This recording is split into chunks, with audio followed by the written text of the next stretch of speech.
People do not light a lamp and put it under the bushel basket. Rather, they put it on the lampstand, and it gives light to all in the house. That was verse 15 of our reading this morning. People do not light a lamp and put it under the bushel basket. I mean, obviously, right? Who would do that? What kind of Yahoo would turn on a light and then immediately hide it under a bucket? The answer, brothers, sisters, and siblings, is me. I would do that. I would do exactly that. Mike and I have this running joke that I don't actually want to be here doing this. I say things like, I don't know, man, I just work here. Now, to be clear, that is not actually how I feel. There's no greater privilege and honor in my life than the opportunity you all have given me to stand before you and share my faith journey in the hope that it may shed some light on yours. Share my why, my call, in hopes of inviting you into better understanding your own call, your own why. And with regard to the Bible passage this morning, that's what I see as my light. I believe that God lit a light in me, and it's my life's calling to share the divine light of God where I see it in my life, in hopes that it may help you see God's divine light in your life. And to be honest, much of that is simply getting out of the way of what God is trying to do, as opposed to God infusing me with some kind of divine wisdom that you would all be so blessed to hear. And so here I am, despite my best efforts at running away from that call, despite trying to hide my light under a basket. When you look at call stories in the Bible, mine isn't so much like Paul's from last week, doing the wrong things and then finding God.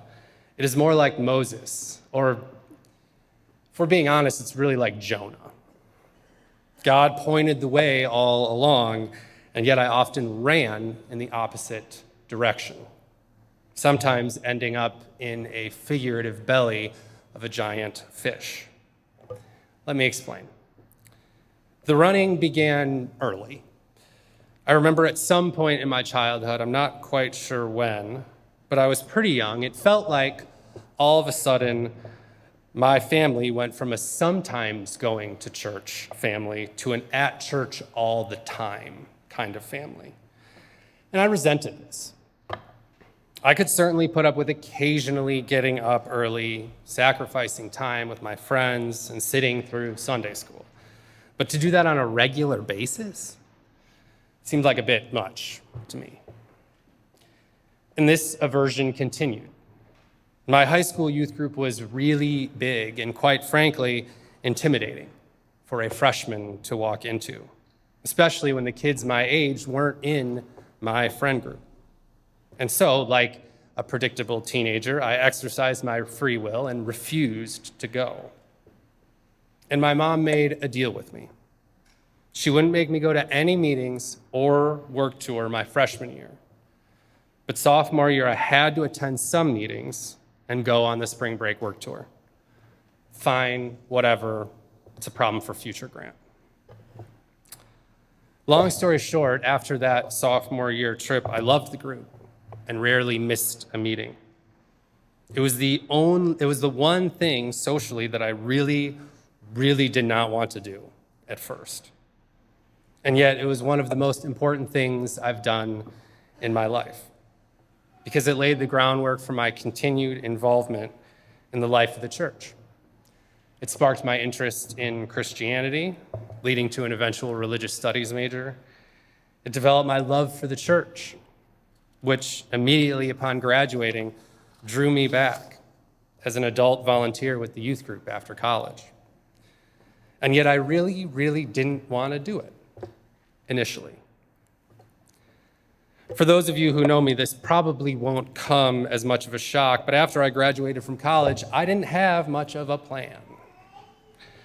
I moved back home, volunteered in a few different capacities in the church, worked at Home Depot, and partied like a lot. Too much, in fact. Drinking, along with a few other things, became the outlet I used to deal with depression that had really plagued me since middle school. In high school, it was running and self-harm. In college, it was running and drinking. And that continued after college, except with less running. So when my family received the diagnosis that my father had early onset Alzheimer's, a few things happened specifically in my life. My mom needed to work full time to keep my family from losing the house. So Monday through Friday, I worked overnights and was my dad's primary caregiver during the day when I wasn't sleeping. And my mom watched him then in the evenings and on the weekends. And this was the absolute last thing I wanted to do. Not because of how sad it was, but because of how mad I was. I had a complicated relationship with my father growing up, often with lots of conflict. And when we got that diagnosis, the hope of closure was destroyed. I wouldn't be able to best him in a knockdown, drag-out argument because it wasn't fair. He wasn't playing with a full deck anymore. Nor could there be any reconciliation, any acknowledgement of past wrongs, any apology. No final battle, nor any resolution and healing. Instead, I was now in charge of keeping safe the person who I had more unresolved anger and hurt towards than any other person in the world. And when he lashed out going forward, it's not like I could hold him accountable.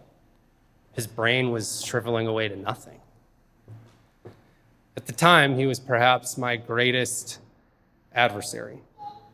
And so I can say now from experience that I wouldn't wish dementia on my worst enemy, because I lived that daily for years.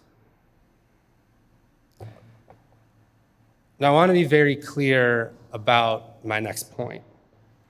There is a difference between the belief that God has a plan and the meaning-making that we engage in throughout our lives after what has happened to us in the past.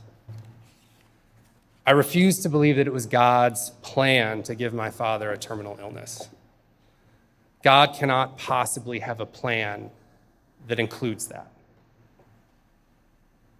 I have no interest in believing in, worshiping, or working for a God that would do that intentionally. That being said, this experience did profoundly shape my why. First off, it sealed the deal that I believed in God, because you can't be mad at someone or something that doesn't exist. And I was furious with God. Second, it invited me to make peace with my father without his participation.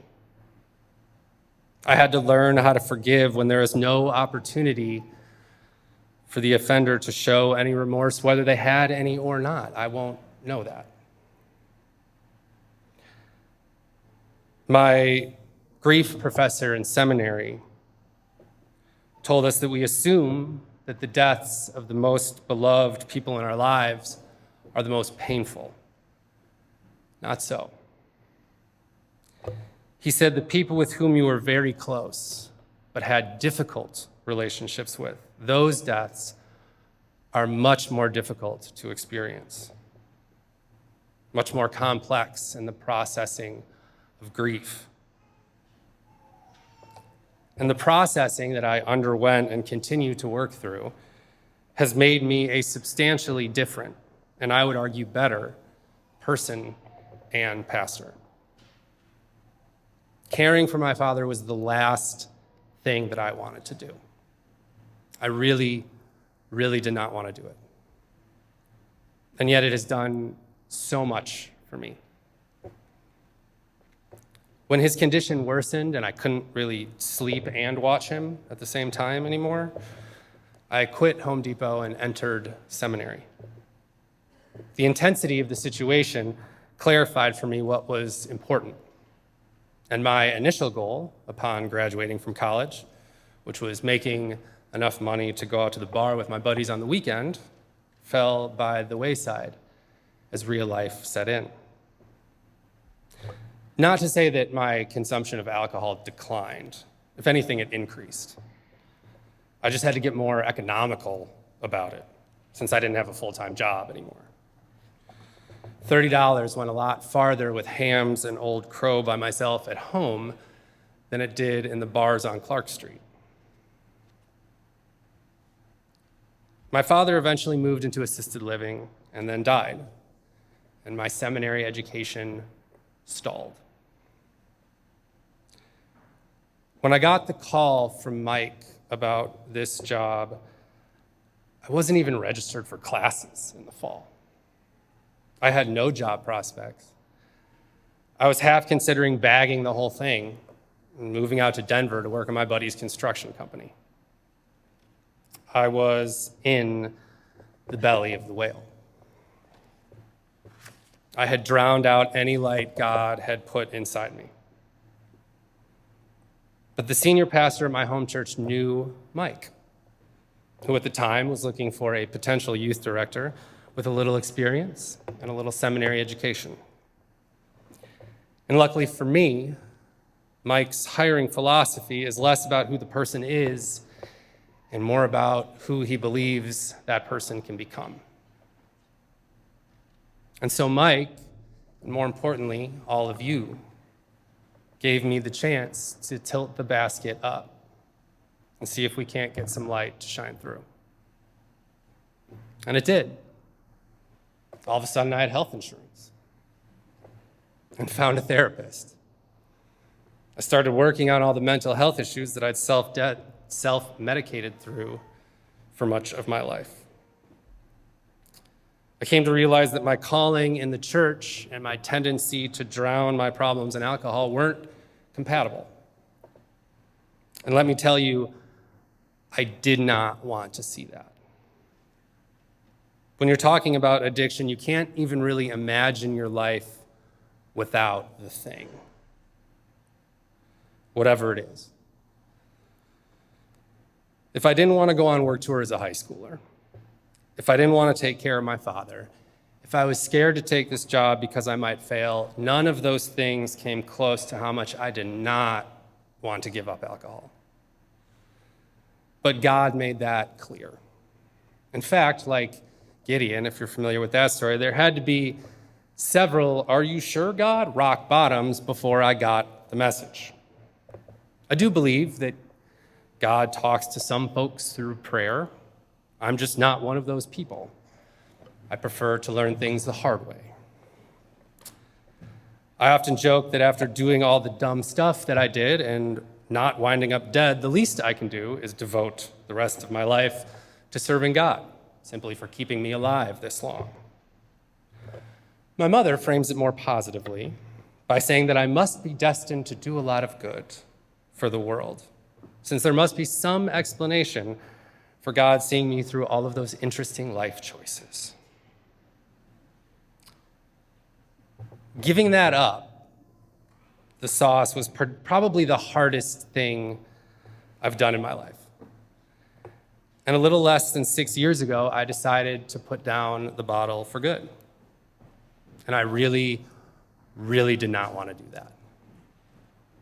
But it has made the rest of my life possible up until this moment. To backtrack just briefly, my father's illness is genetic. There's a chance the same thing will happen to me. And I told myself that I would never subject another person to what I went through, and thus would do my best to stay single and certainly not have any children of my own. But after several months of sobriety, the timing literally could not have been better, I met my wife, Anna, during coffee hour through those doors in the gathering place. And she convinced me that life with her, no matter what happened, would be infinitely better than living life afraid of what might happen. I was really, really scared. I'm not going to say I didn't want to get married because that's not true. But I was afraid of making a promise and then not being around to fulfill it as long as Anna needs me to be. But that too was God's call. God's call into a more profound love than I had ever experienced. God's call of accountability as a partner, of compromise, of empathy, of faithfulness and perseverance. And it was Anna who pushed me to finish seminary and get ordained. Only steps away, and I was still pulling a Jonah, still running away from the call. I'm not worthy, I'm not fit, it's too much work, I don't know if I'm ready for this. But it is in fact you all who showed me that I was wrong. For those unfamiliar, in order to be ordained, not only do you need a church to vouch for you, as my home church did, but you need a call. You cannot get ordained in the UCC without a group of people willing to say, yes, we want this individual to help lead our congregation. And we are willing to support them not only with our words, but with our pocketbooks. And you all did that for me. I ran and ran and ran away from my why. I ran from this call. So what's my why? It's you. Each and every one of you.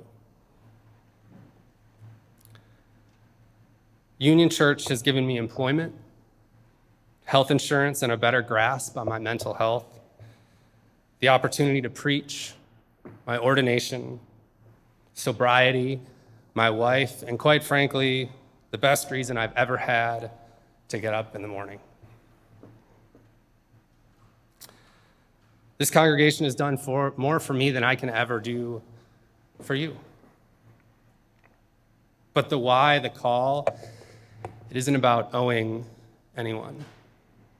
It isn't about transactions. Each of our calls are ours alone by the grace of God. It is a gift we accept. And so it is by the grace of God alone that I look forward to continuing to live into my call as I walk my faith journey and as I walk with you on your faith journey. It is my hope that you will accept that gift, that call to whatever God is calling you to do in your life. Will you? Will you cover your light with a basket? Or will you place the divine light of God, your divine light, on the lampstand so it gives light to all in your house? Will you let your light shine before others so that they may see your good works and give glory to your Father in heaven? Will you? Please stand as you are able.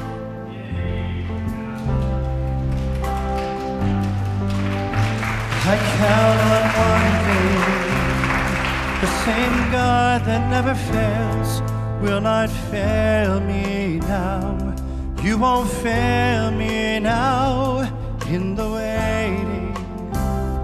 The same God who's never late is working all things out. You're working all things out. Yes, I will lift you high in the Lord's valley. Yes, I will bless your name. Oh, yes, I will sing for joy when my heart is heavy all my days. Oh, yes, I will.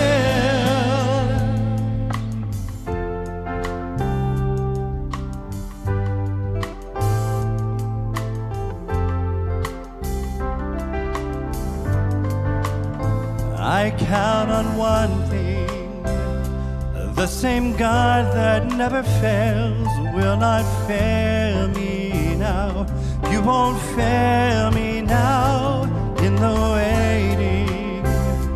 The same God who's never late is working all things out. You're working all things out. Yes, I will lift you high in the lowest valley. Yes, I will bless your name. Oh yes, I will sing your joy when my heart is heavy all my days. Oh yes, I will for all my days. Oh yes, I will, and I choose to praise, to glorify the name of all names that nothing can stand against, and I choose to